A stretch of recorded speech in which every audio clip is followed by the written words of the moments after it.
Ang kwentong ito ay hango sa totoong buhay. Mula ito sa isa nating kabayan na itago na lang natin sa pangalang Kulas.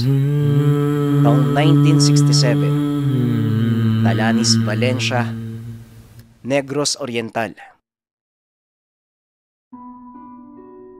Isang kaganapan na lubusang nakapagpabago ng buhay ng ating bida. Masaklap ang sinapit ng kanyang ina. Biktima ng aswang sa marahas na paraan. Biktima ng bagong kaibigan.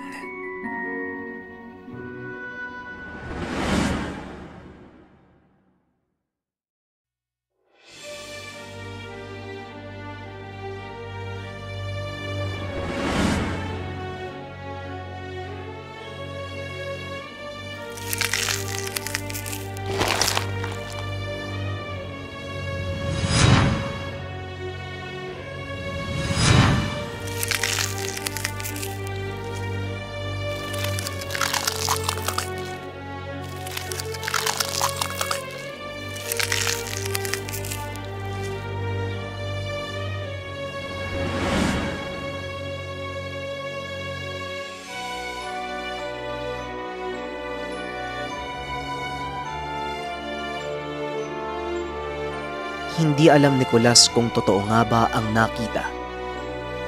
Normal ang kilos ng ina. Parang walang nangyari. Hindi nasaktan sa ginawa ng aswang.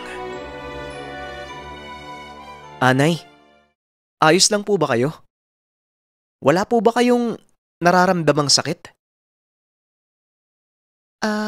Wala naman anak. Ano bang problema? May napapansin ka ba? Nay, may dugo po sa bibig niyo eh. Hindi niyo po ba napansin yung ginawa ni Aling Sandra? Hindi po siya normal na tao. May dinukot po siya sa bibig niyo, Nay. Ano ba yung mga sinasabi mo, anak? Masamang manira ng ibang tao, ha? Hindi maganda yan. Mabuting tao si Aling Sandra. Maligo ka na nga. Mamaya dadating na yung tatay mo eh.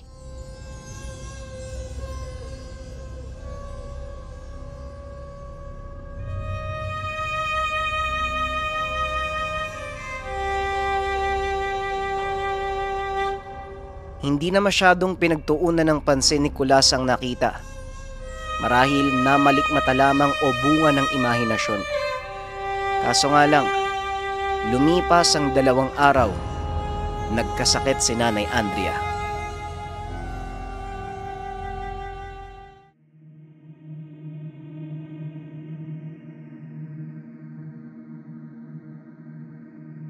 Inaswang ka, Eha. Wala na ang bata sa sinapupunan mo. Malaki din ang pinsala sa katawan mo. Hindi mo lang nararamdaman dahil nasa ilalim ka ng pagmamanipula. Teka, sandali lang po, Manong Tarding. Totoo po ba yung sinasabi nyo? Oo, Pedro. Hindi ko na kayang gamutin ang asawa mo. Ang pagkakasakit niya ay isang sintomas at hindi magtatagal. Maaari siyang mamatay. Tay, pasensya na po kayo ha. Hindi ko po sinabi yung mga nakita ko eh. Pinaliwanag ko naman po kay nanay pero hindi siya nakinig sa akin. Ayaw niya pong maniwala. Si Aling Sandra po, tay. Aswang po si Aling Sandra. Galit na galit si Tatay Pedro.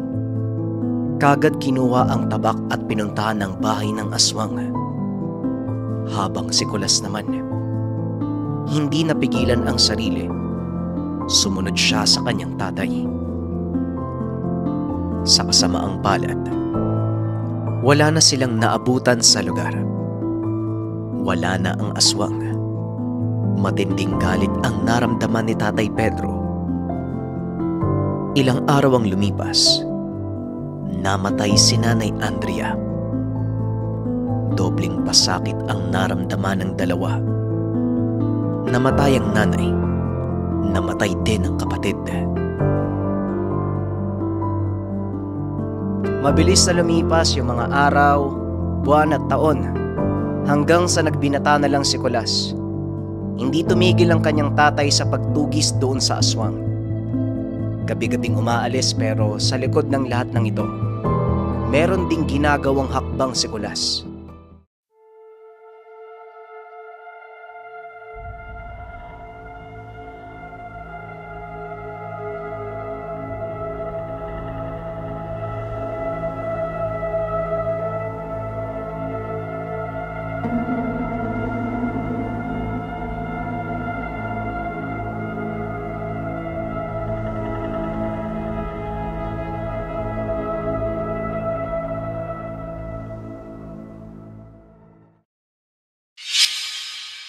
Gusto ko pong magiganti.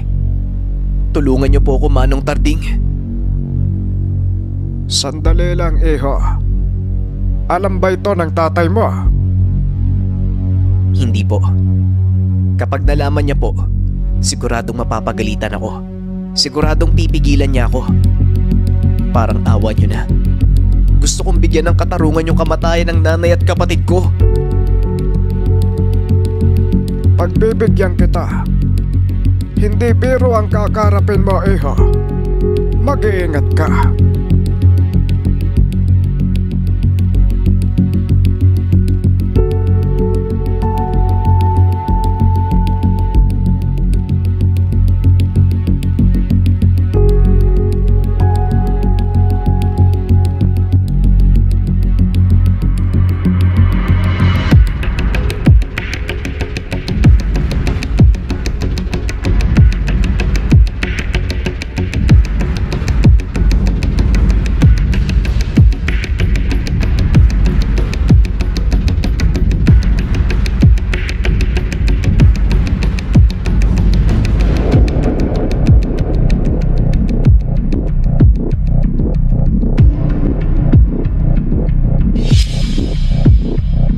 Siguro nga ito na ang tamang panahon para kumilos ako.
Maawa ka sa akin.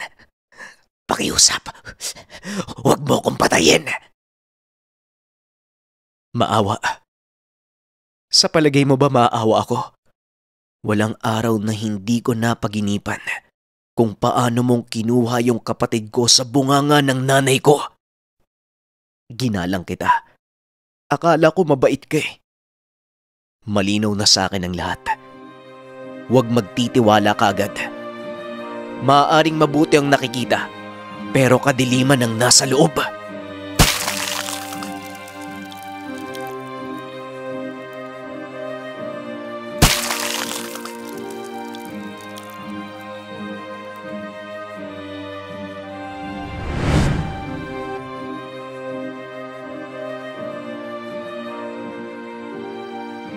Lucas!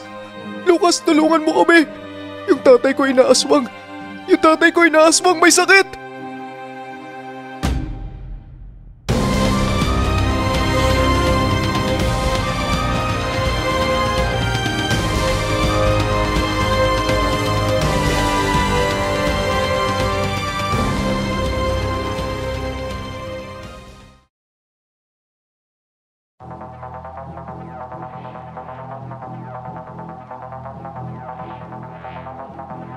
Dumating na ang pinakamalakas sa mga kalaban, si Baruch, at kasama niya ang dambuhalang ibon. Bagaman nakita na ito ni Makmak noon, ngayon niya lamang naramdaman ang bigat ng presensya ng kalaban.